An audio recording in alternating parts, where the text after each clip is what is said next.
Hi, my name is Alex Drum. I am a software engineer at Alestrals, and we'll go more into that in my About Me here in a minute.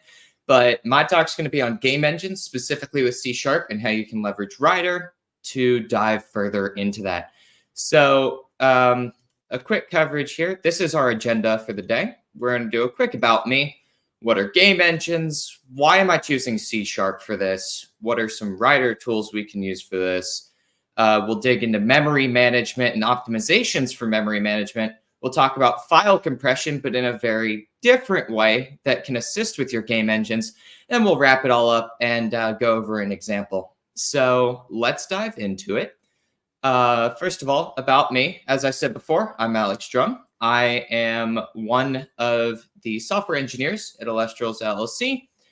I've done more than one custom game engines in varying languages. I've built proof of concepts in C++, and I most recently have really gotten into C# because of Unity and Unreal.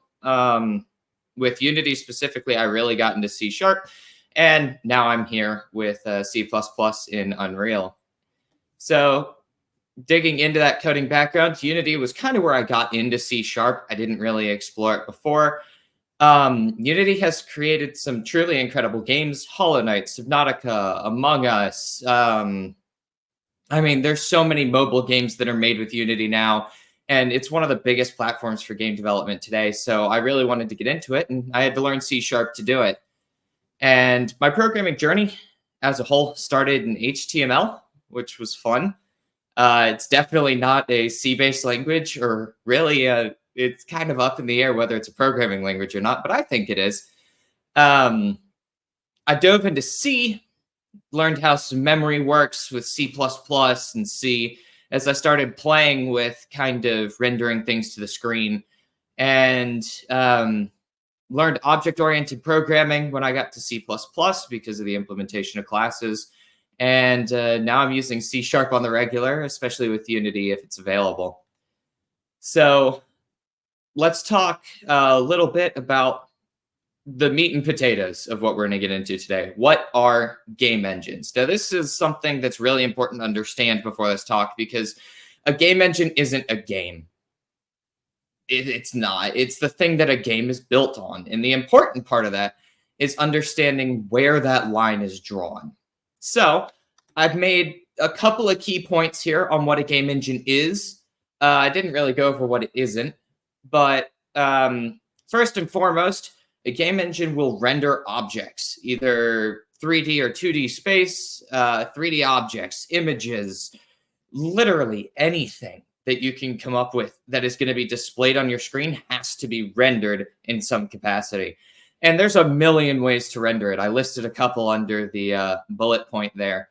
There's a million for every different platform you could think of. And some work for 2D, some work for 3D, some somehow work for both. It just depends on what you're trying to do. But a game engine implements this API so that when you're writing the game, your focus is on writing those objects that are rendered, not on writing the rendering code to do it. Next up, they're going to calculate and manage the physics and physical interactions, which, again, collisions, falling, movement, internal, like, jumping and gravity changes, inverted gravity. Running all of the math for all of these physics is something that only the game engine will do. The game engine is the only one that's going to handle all those physics-based interactions. Even if you're telling it what to do when those interactions happen and you're passing that to the game, it's important to remember that you don't normally calculate the physics in a games engine. Like in Unity, we don't calculate the collisions ourselves. Unity handles that for us. We just let it go. Scripting systems for development. Things like adding C# so that in your game, you may write your game engine in C++, but I cannot remember her name. She did a talk 2 games ago about C-sharpifying your development and implementing C# into a C game engine. That's exactly it, is writing that into a game engine. That's something the game engine has to handle. But also you can add in functional languages to make scripting easier, like Lua, or Ruby's a really good one, and I've used Ruby-like languages in implementation because they're really easy to implement and run. And then a couple of other things, audio, animation, asset management, world design, user input. All these things are handled by the game engine and then passed to the developer for the game. So it's very important to not write a game, but to write something that another person could write a game on, which that could be you. You could write a game on your own game engine, but it's important to understand what the purpose of the game engine is first. Following that up, we have some unknowns. And these are things that people just don't quite think about. The biggest one is the core of the game itself, which, think about it this way. The core of a car is the engine. And the engine in the car is what makes the wheels move and what makes the car move itself.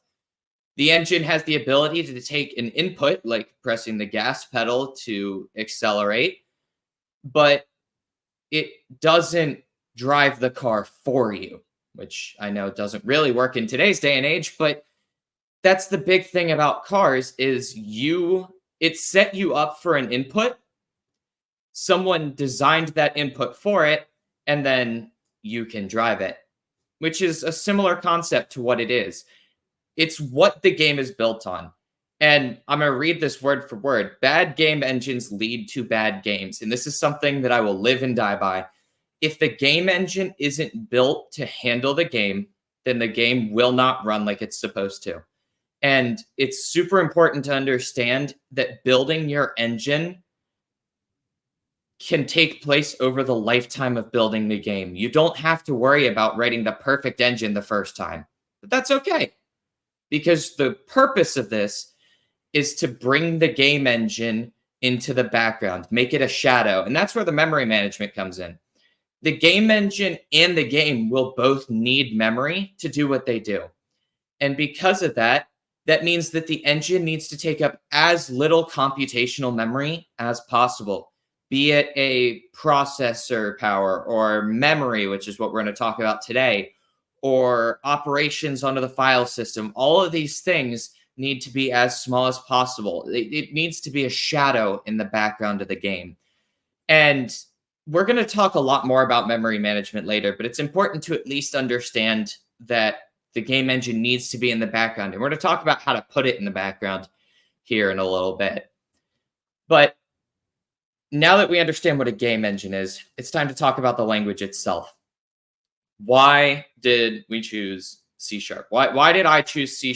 Why did I write a game engine in C# when most programming languages are done in C and C++, or all of these languages where you have much firmer control over memory, there's no garbage collectors, things like that? Well, I have a couple of reasons, and I'm going to lay them out. First and foremost, it's an object-oriented programming language. And if you think about video games as a whole, all video games are object-oriented games. Well, not all of them, but the vast majority that you play are just object games. Think about a game where you pick up a gun and now you're holding the gun and running around. Well, your player's an object, the gun is an object, and all of these things are objects. So the engine has to be able to handle objects and use them natively. And the best way to do that is to use a language that has objects built into it.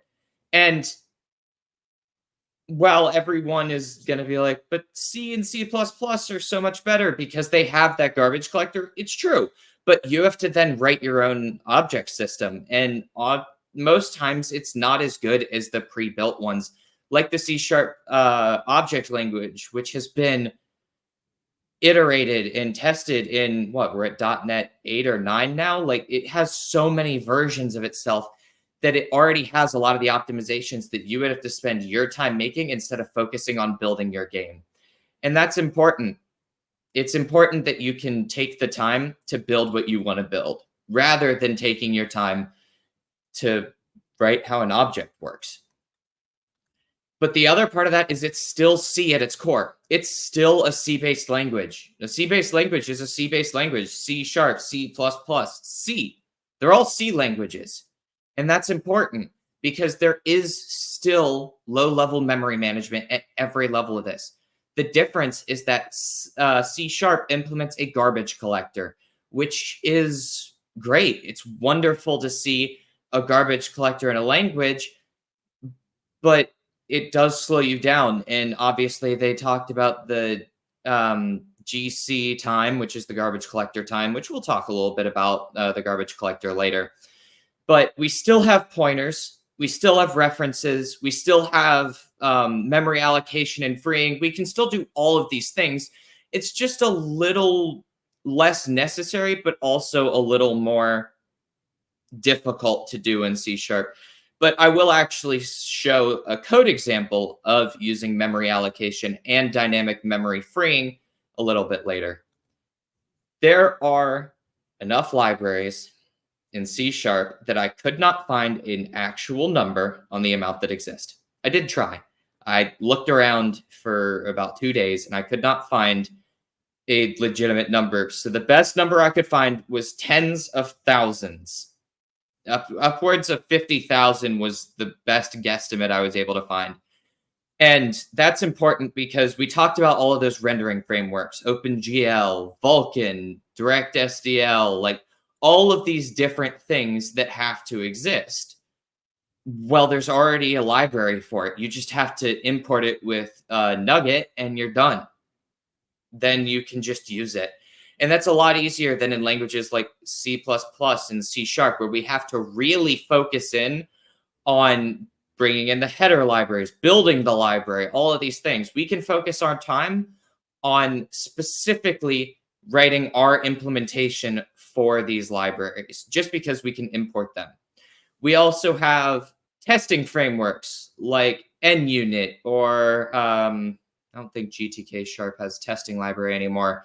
NetEF is an entity framework library, which is super helpful for things like Unity, which has their dot system and the entity framework. Obviously, they don't use the NetEF package. They have their own, but the NetEF package is helpful if you want to build something that's a data-oriented structure approach.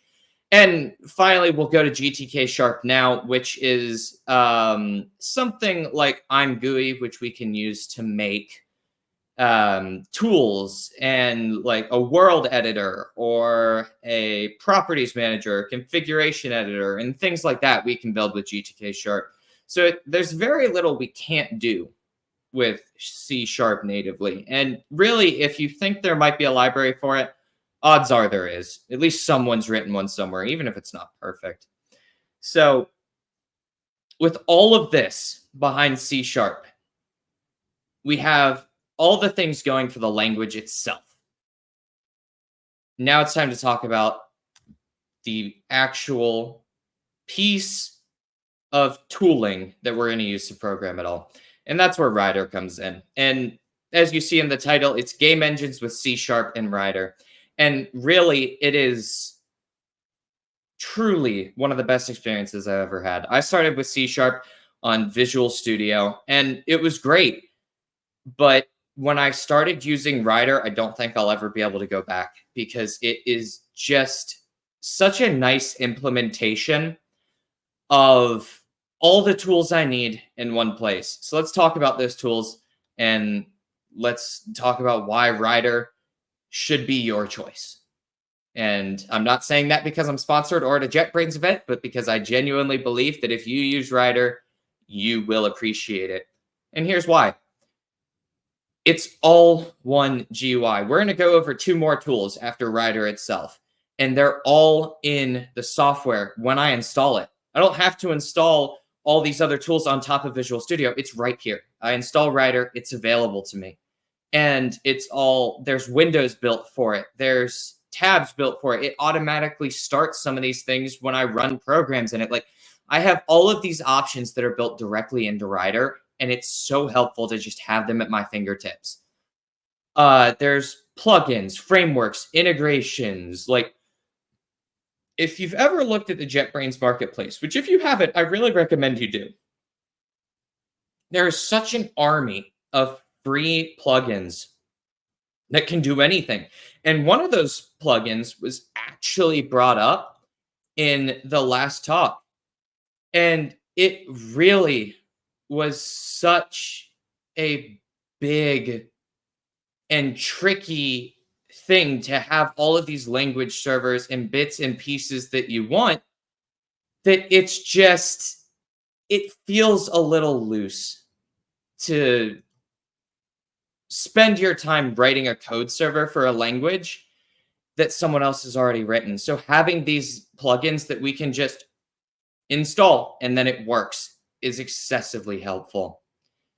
Now, it isn't just limited to C#, but I mean, that's what I'm going to be sitting here talking about is C#, but they also have all of the .NET suite. So MAUI, WinForm, WPF, like they have all of these options for things we can build. But other than just .NET, we have F#, which is the functional version of C#. I'm pretty sure. I've never used it, but I've heard it's fun. And C++ support. I think they have C support kind of loosely in there. Like there's so many languages that this supports. And if it doesn't support it already, there's probably a plugin to support it for things like Ruby or I think there's actually a Perl plugin, which is kind of cool. But there's all kinds of things that Rider itself will support with just a little bit of editing. Of course, we also have our integrations with Nugget, Docker, databases, cloud providers, AWS, GCP, SQLite, MySQL, MariaDB, Postgres. Like there's, I think it has Kubernetes support now too, which is a recent addition. But there's so much power in this that if I wanted to write game servers that I'll deploy on Docker, I can deploy them to Docker from inside Rider itself. And it is so helpful to just have that right there. I can manage these containers from inside a Rider. And it just makes your workflow so much smoother. I don't have to go open a Docker page. I don't have to go open different bits and pieces because it's all right there at your fingertips. Obviously, there's unit test management included to some extent. I really hope they expand on their unit test management a little bit more because the implementation is still a little shaky when you're using frameworks like new test and things like that. But it is a very good and helpful thing to just have all your tests in one place. And finally, version control. Rider has built-in support for so many version control systems like Perforce, which if you saw the roundtable today was pretty cool.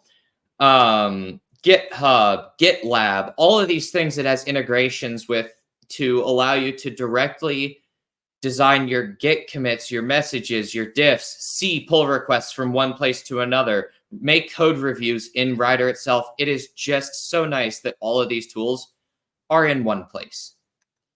But I'll stop rambling about Rider. Let's go into the tools that Rider has implemented for us to use. First and foremost is .trace. .trace is the profiler. And we saw it in the last talk, if you were here for that, with our previous Alex. .trace gives us so many tools underneath. We can see thread executions. We can see CPU usage and consumption by individual classes or threads. There's GPU render times and execution calls, which does require a plugin that I didn't provide because I didn't think about it. But there is a plugin that very specifically lets you trace GPU render times. You can see database query times. There's CI and CD support for .trace to let you profile your thing. And if it's outside of a certain bound, it can reject it in the CI. There's SDKs for you to integrate the profiling directly with your code. That way you get exactly the notes that you want. And then obviously there's lots of things that you can do with performance comparisons where you can take a snapshot from this run and a snapshot from this run. Let's say this one was my last stable branch and I want to compare the performance between the last section and this section. And really it is so pretty to be able to see when your render time goes down. So having that comparison is very, very helpful. And And our final tool that we're going to talk about is dot memory, and this is our main focus for the day. This measures our memory usage across the entire runtime application from top to bottom, including the debugger memory usage, which I just found out was added in the last version of Rider, which is super neat. The important things is we can see the real-time consumption of your memory, and we'll actually look at that graph a little bit later. You can see snapshots of memory usage from one point to another. Even in the same debugging session, you can set up snapshots to watch them. You can do I/O analysis for the memory, watching allocation versus freeing IOPS as things go through, which is neat to see. But you can also see how it interacts with the file system. And I say memory leak detection. It's not going to flash in bright red if you hit a memory leak, but you are able to see where one thing starts to stack over and over and over and over to see which class may be compounding infinitely to cause that leak. And these tools, all built into Rider, really let us do some truly incredible things with managing memory, optimizing systems. There are some truly beautiful things that we can do with this. So let's dive into the actual content that we're going to get into, including an example here in just a minute. So, memory management. One of the biggest things in game engine, game development, software development, like all these things, is to use as little memory as possible to do as much as you possibly can. And while bigger studios may not do this, you're just you, or maybe you're a small indie group of a couple of people. It's important to realize that managing your memory early is the best way to manage your memory later. So let's get into it. These are the important things for our focus. Memory in Rider is never representative of the final built product. The only way to do that is to profile the product once you have built it and execute it from outside of Rider, because there is some overhead that Rider has and injects that causes the memory to be different. It may only be a tiny little bit, but that tiny little bit can matter. It is very helpful for debugging development builds. It's not very good at debugging a public build that you've striped everything together, obfuscated, and moved on. It's really hard to debug that in C# specifically, but with things like ILSpy, it can help. Now, memory leaks and overallocation is the bane of all programmers everywhere, and you'll see why here in just a moment. But it helps us to find where those leaks are coming from, like I talked about before. It's not going to flash up in red. You can see all these classes adding more and more and more, and that's problematic. And then you can see where the memory allocation came from to an extent. You can see what class called it, but you can't see where that class was generated from, at least not in Rider at this time.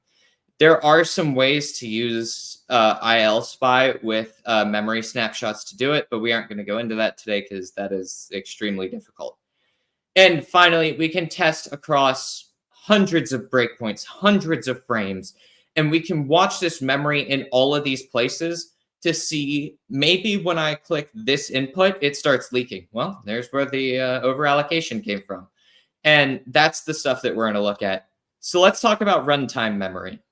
Runtime memory is where that graph that I've been talking about so much comes in. And this is where we're going to start getting into practical examples. So first of all, the memory graph. It's a beautiful thing. It is a time-based memory usage graph from the start of your program running to its current moment in time.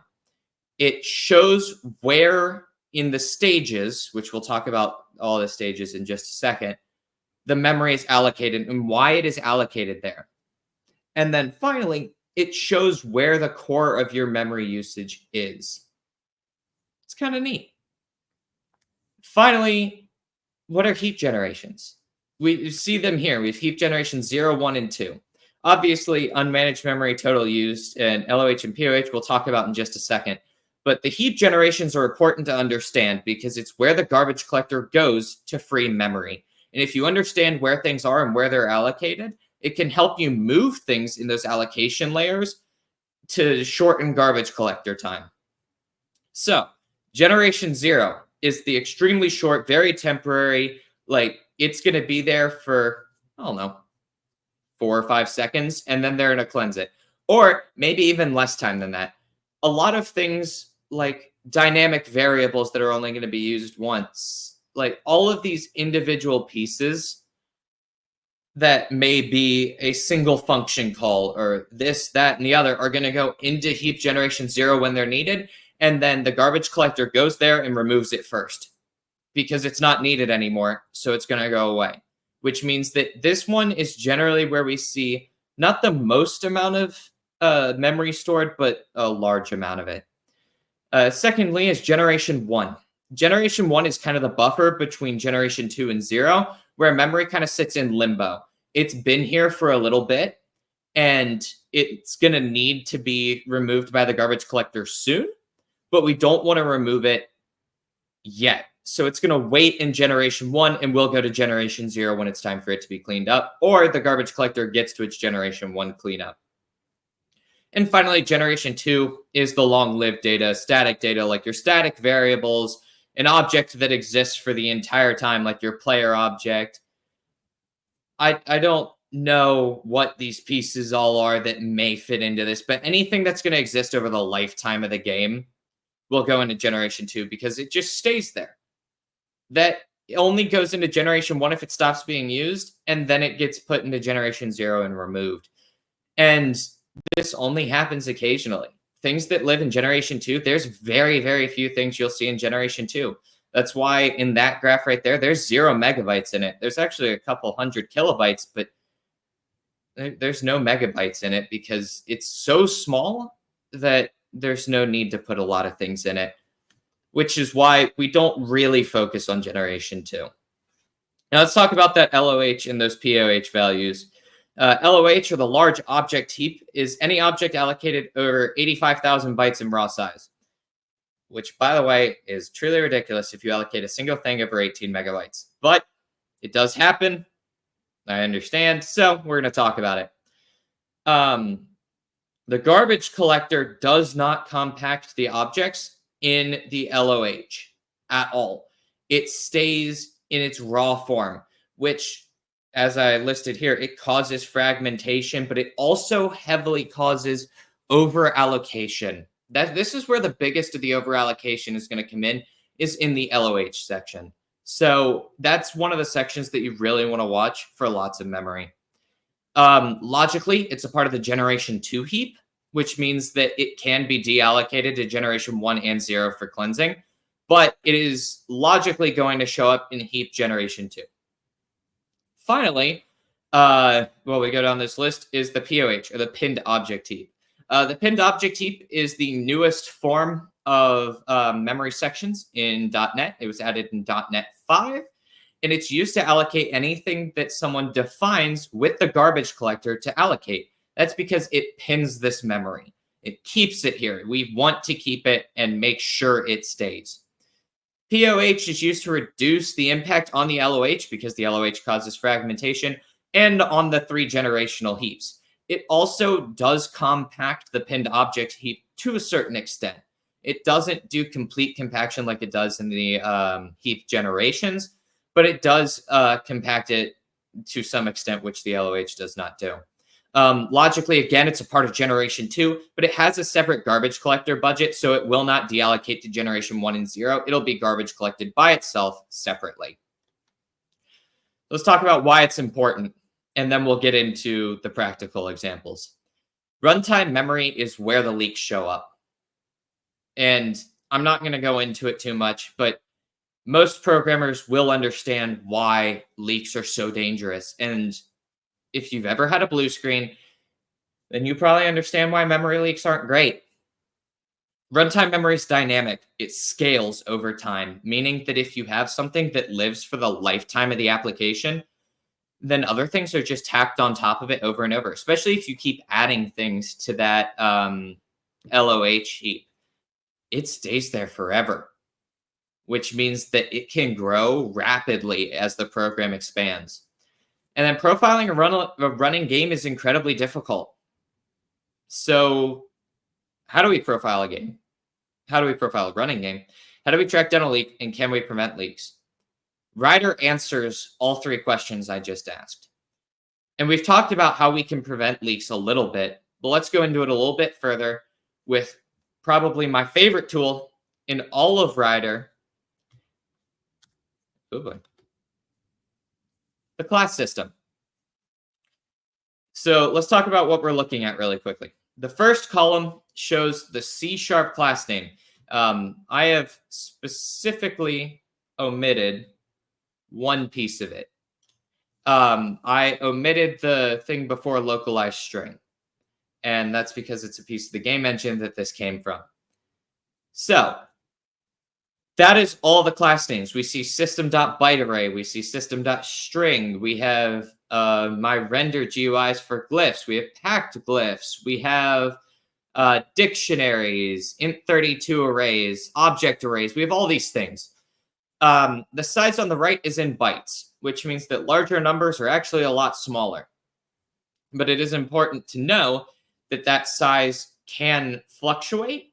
So it is good to know that that size is in bytes. All this is doing is it's showing us the amount of memory that each class is using. So system.string is using approximately 1.7 megabytes at this point in time. It's using 1.7 million bytes, which is approximately 1.7 megabytes at this moment. And then byte is using 4.1 megabytes. So you can see where all of this comes in. And you can change the size. You can change it to kilobytes, megabytes, all these things. But I just find it easier to leave it in bytes for the things that are only taking up like 10 bytes. And the other thing is memory diffs. Memory diffs are huge, and it should sound exactly like get, because it is. It's a diff. It's the difference between one frame and the next. It is important to note that the diff is not the change in bytes. It is the change in the amount of objects. So you can see the count in the diff, which is why I put them next to each other here. The diff means that we have added 61 objects to that second count. So you can see where this quickly spirals out of control, but it also helps you see which ones are stacking. That's where we find these memory leaks. And it's super helpful to see all these things in advance instead of when you're in runtime and start crashing computers or crashing your applications because it runs out of memory or things like that. So now let's actually get into the fun things. How do we fix it?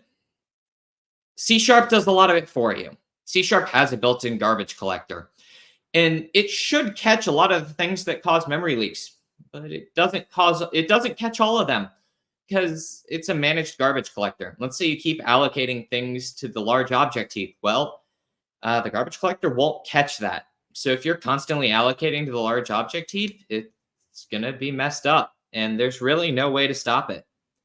So you have to be careful with what you allocate, even though C# helps you with it. But overusage is the thing we really can fix. Optimized programming helps. It lets us remove the variables that are causing these high memory allocations.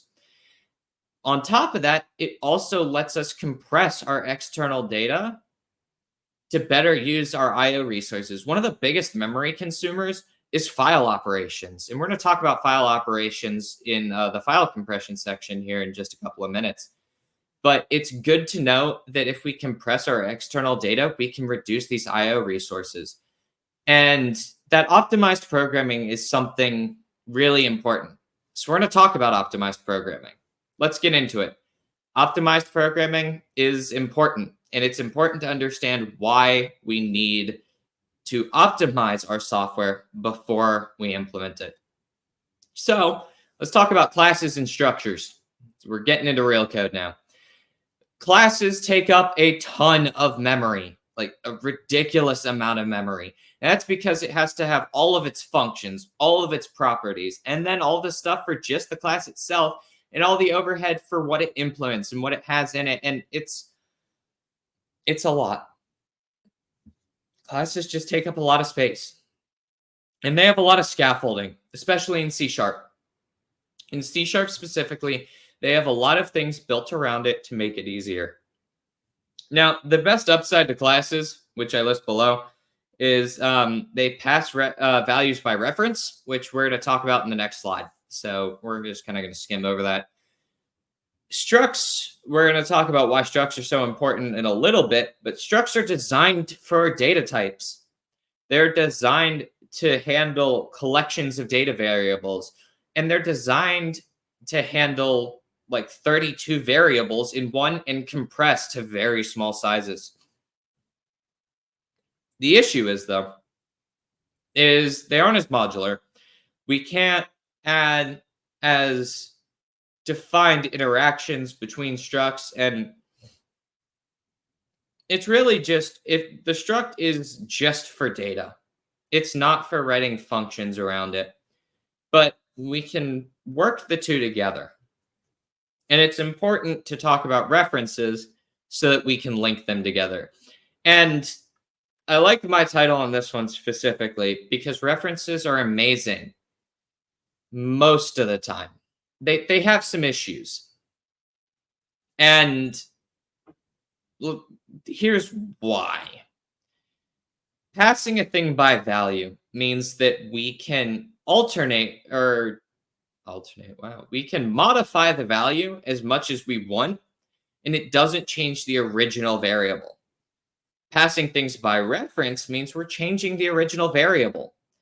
And so it's a little bit problematic if we accidentally use a reference where we don't want to. So let's talk about the semantics of references, because I made some nice bullet points. They allow us to control exactly how we pass variables and values to functions, meaning we can pass them as the same memory address as what we passed the first one. Or we can not use a reference, and we can pass the actual thing that is stored in the value.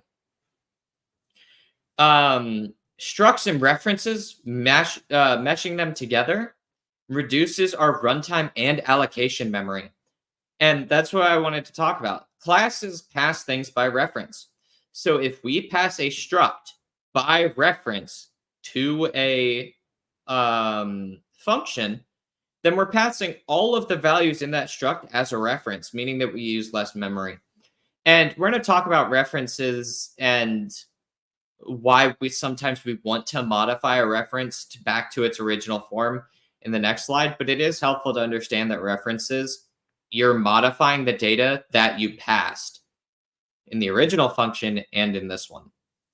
Prior to refs, we had to use the unsafe variable, which, if you know anything about C#, the unsafe modifier and declaration is not something you ever want to use. So you had to use constructs, pointers, and raw memory management to pass things as reference, which really no one wants to do. So we're going to skip over that, but it is important to know that references are very important because we can start doing things like this in C#, which is kind of why I wanted to start building game engines in C#.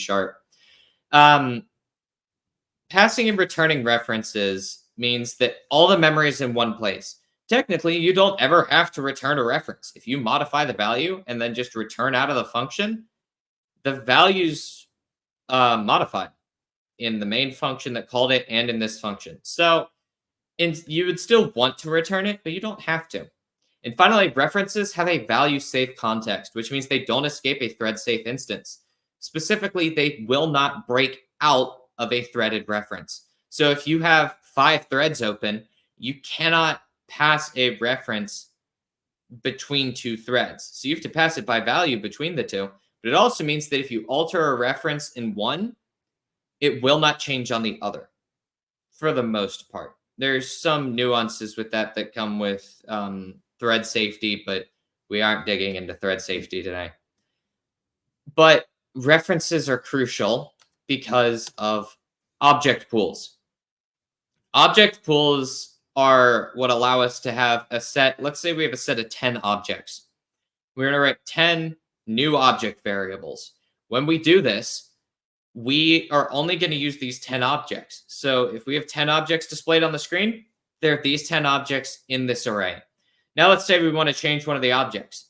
We're going to change all the values in the reference to the object in the array. And that's it. We aren't adding more memory. We aren't taking away any memory. It is the same exact object for the entire thing. All you have to do is just change the values of the object. But this is one of my only Unity comments, and they provide an object pool class by default, which is an incredible thing. And their object pool implementation is wonderful. If you would like to see it, go play with Unity and create an object pool class. It's worth it. Object pools cut down on the amount of allocation because we're only having 10 objects. And because we only have 10 objects, we can just pass them all by reference the whole time. Reducing allocation calls by just reusing the memory is faster for your CPU and your memory. So it optimizes the speed at which your game runs. And this is just kind of a warning. Use of object pools with references can be dangerous. If you accidentally overwrite an object that you don't want to overwrite, it's gone. There's no way to get it back. So you have to be very careful and make sure you're very meaningful with how you reference your objects and that you know what object in the object pool is at all times. Finally, there's a couple of small little optimizations we can do. Caching frequently accessed data, specifically out of the file system, can reduce IOPS calls, but it kind of messes up memory because now we're allocating memory to bring all of that file into memory. So if you implement caching for everything, it's not going to help you. That's not an optimization. But if you implement it for this one file that you call every 5 minutes, or even every 30 seconds, or every second or something, yeah, it's a very useful optimization because then you're reducing your IOPS times, and then that little bit of memory usage is worth it. The other thing's variable scope. Variables take up a varying amount of memory, varying. If they're global variables versus local variables, if they're functional variables, and that's because of where they're stored on the heap. Global variables are stored in generation 2 by default, and if they're static, they're stored in the large object heap. The other thing is that variables inside a function are stored in generation 0, meaning that they're cleaned up quickly, and they help clean up the amount of memory you use, which is always helpful. They also help reduce CPU time because you don't have to spend time jumping between lines. Like, I need to jump up and get this value and then use it here. So your CPU would have to jump back up the function, then jump back down and implement the value. And if the variables are as close to their calls as they can be, it makes it easier. So now let's look at a real-world example of some of these optimizations. In file compression. File compression is cool. Really cool. But not zip files. Let's talk about why. We aren't talking about less space. We're talking about less files. IOPS are a huge thing. A huge thing when it comes to individual pieces of data. And I actually just had this in the example that we're going to look at here in just a minute. And that's because I had a single file for every creature in my game. And that was 193 files individually. I managed to compress this all into a single file, which means that I need one file operation to open that file. I don't need 193 operations to open every single file. And then I don't have to cache them, which makes it so much smaller. We also keep all our original data in a single place. We aren't compressing it. We aren't making the data smaller. All we're doing is compressing the amount of files it is. But here's where the question shows up. How do we know what file is what? And we'll talk about that here in just a minute. Checksums are super helpful, and I'm going to cover that in my example. But now let's ask, how does it help? And I preface that because it's less I/O stress. which we've talked about IO stress this entire time, and IO stress is a huge thing. So here's why.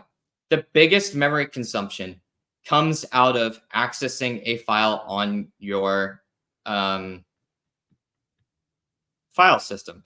That's because it comes out of what would be an SSD or a hard drive or an M.2 drive or any of these things that are physical storage, and it loads it into memory for accessing, which means that your program is now using the memory size of that file, which obviously causes issues, which also means, why are we compressing it all into one file? Aren't the smaller files better? Well, no, because if the file name is really long, let's say it's in assets, creatures name, data files, file.bin. Let's say that's the list. It takes a really long time to execute because it has to tree through all of those individual chunks of folders is what we see them, but all those individual chunks of memory storage, it has to go through each piece to find it. And it has to do that every single time because we don't have something like the CD command. And it looks cleaner. Yeah, that one's just kind of funny. It looks nice. It's good for readability. Yeah, I really don't have much there. I just thought I'd throw it in because it looks pretty. And then it's also harder for others to modify the raw file itself. And if you're focusing on a game that may have people cheating it, this is important, but it's really not the biggest, most important thing that you could do. Encryption stuff is better for that. So let's talk about that 100 files problem, but a little bit smaller. How do we convert 20 files into a single file? Obviously, we have something like zip files, which just put them all in one, but it also compresses the data. It's a lot harder for us to read this out on a single operation call because we have to load it, we have to unzip it, and we have to do all of these operations on it. Instead, here's what I did. And this is where we're going to start getting into code. I'm obviously not going to open Writer, but we're going to get into the code itself. My approach was split into 3 pieces. We have the file header, the checksum, and the file header with a checksum. Now, the reason that I split the file header and the file header with the checksum is because I didn't want to checksum every single individual file because that adds a lot of data to the file. Even if it's only 256, SHA-256 is in bits or bytes, I don't remember. But even if it's only adding a tiny little bit for 193 files, it's a lot. So let's talk about this first image of code right here. First of all, we're making a byte array because we're going to write this directly to a byte file or a bin file. And all we're going to take is a string to the path of the input file. The goal here is we're going to return the file header without altering any data at all. We don't want to alter the file itself. So we're going to take the file info, which is a class in .NET, which gives us tons of helpful information about the file itself, loading the path to the file. Secondly, we're going to take a struct that I made called the file header, which I think I have a screenshot of later, but it's basically just the file size and the file name. The file size is an integer of the length of the file. And I have this right here. The integer cast is extremely dangerous, and I'll talk a little bit about why later. And then we have the file name, which is just the name of the file itself. We're going to convert the header to bytes, which I had to write a function to do, and we're going to talk about that in a little bit. And then we're going to return the bytes itself. That's it. That's how we build the file, or at least the header, is it's just a struct, which we talked about structs a little bit earlier. That's all this is. It's just a struct of bytes. So let's talk about checksums now.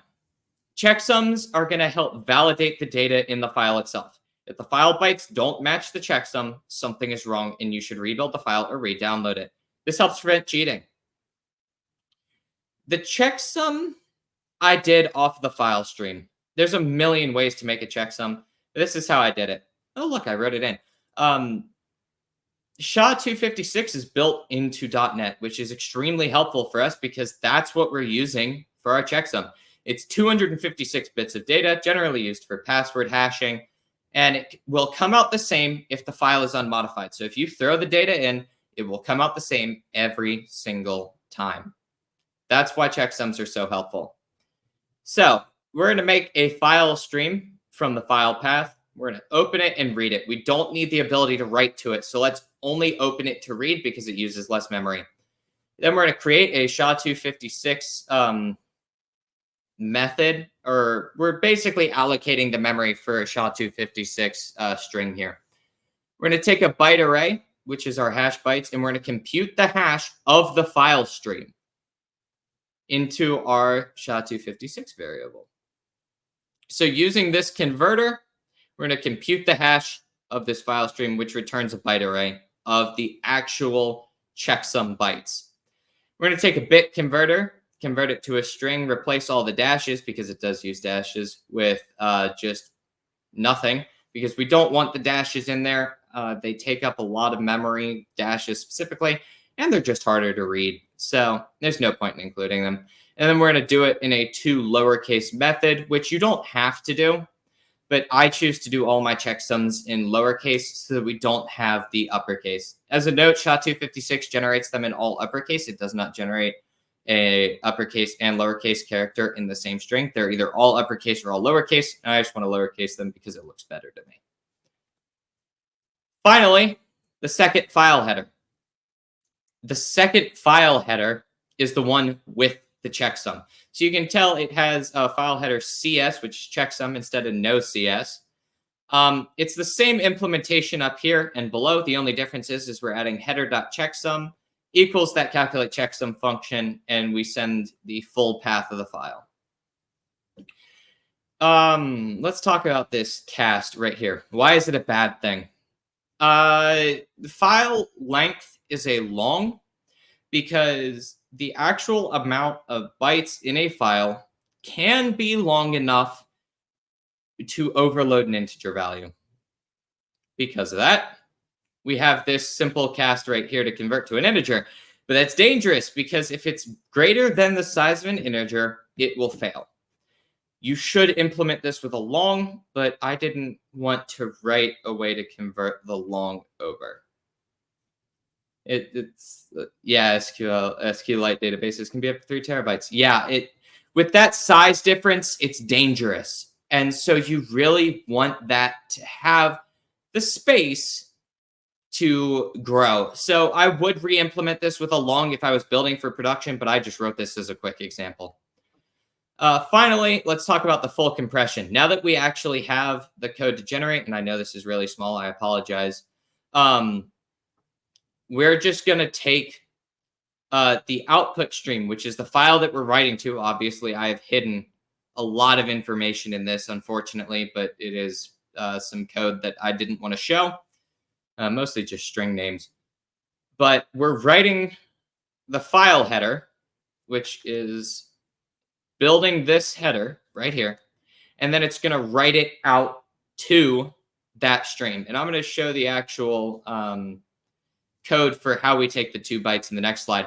But the important thing to note is we're just going to iterate over every file we want to compress into a single file, and we're going to write it with that header, including the checksum, into a single file. Then if we want to look and find a single file, all we have to do is look for that file's header in the very large file. And finally, we're going to talk just a little bit of memory because we have to talk things back a little bit, and that's how the 2 bytes function work. I talked a little bit about how C# has the ability to allocate things, and I also talked about pointers. That's what I did here.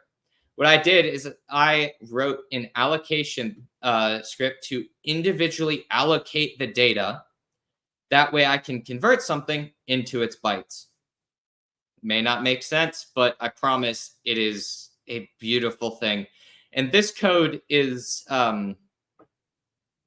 very succinct and very quick because I have optimized the crap out of it, basically. The important part to note here is that I'm allocating H global, which means I'm allocating to the large object heap. It's kind of dumb. because I'm just going to get rid of it. But because I have this free H global here and I'm freeing it myself, it's easier to allocate it to a heap that I can see faster than one that I can't.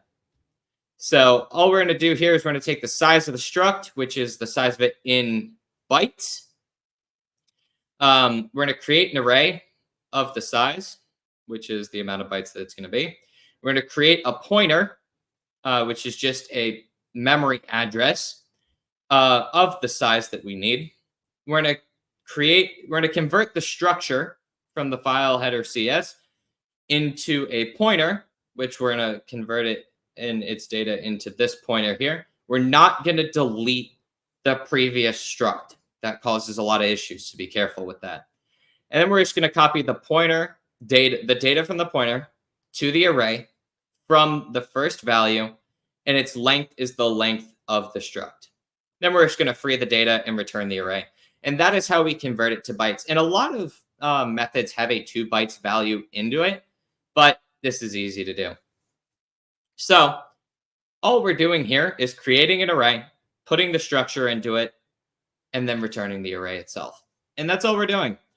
And this is important to note because of this allocate and free. This means that we can control our memory with a fine-tooth comb if we choose.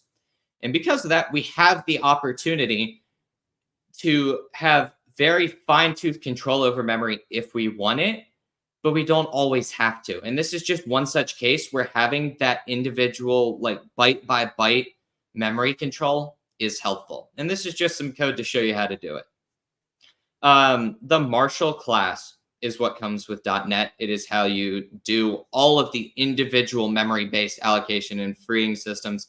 So if you're ever curious, feel free to go take a look at that. Now let's wrap everything up. I only have about 4 more minutes, so let's do this wrap up quickly because I wrote it to have about 7 minutes of wrap up. So let's do it quick. C# and Writer. C# is very powerful. Thousands of libraries. Any application you can dream of, including game engines. And there's so much that C# has that if you leverage it all, it can be incredibly versatile and very helpful to how you do things. Writer makes all of it easier. With all of its tools, Writer gives you insights that you can't get anywhere else. It has those memory tools with .memory. It has the ability to look at render times with .trace. And you can look at all these things in C# that you really can't get at the degree that JetBrains has made anywhere else. Memory is important. There are tons of different memory types to keep up with. There's all of those heaps. There's the LOH, the POH, and there's so many different pieces of memory that you have to keep up with that it's hard to remember what you're using and what you aren't. Because of that, don't always try to remember every piece of memory that you use, but try to keep the amount of variables that you use to a minimum. Try to keep your footprint low. The lower you keep it, the better it's going to be. And finally, optimize your structures. Data structures can speed up everything. It reduces the memory consumption like we saw with the structs. You don't have to call your CPU like to jump all over the place. And you can optimize your data as small as possible to reduce your memory as easy as possible. And a final note from me, just keep trying. Coding is never mastered in a night. This example that I showed just earlier took me over 2 years of development to get to. Optimizing that single 2 bytes function, I think I wrote the 2 bytes function in 2023. It's been around for a very long time, and I've optimized it all the way to where it is now. It used to be a much longer function, but now it's so small because of that time. And you're never going to get all the nuances. You're never going to know each individual piece of how to code something, but that doesn't matter. All you need to know is that every time that you program something, you learn from it. And as you keep learning, you get better. Don't expect perfection ever. This game engine and that optimization function, or that 2 bytes function that I optimized, still isn't perfect. I'm certain of it. I'm sure there are better ways I can improve it. But you often learn better when things aren't perfect. You learn better when you don't succeed for everything. And because of that, set yourself up to succeed, but don't be upset when you fail, because when you fail, you learn. And when you learn, you get better at programming. And with that, thank you all for coming into this talk.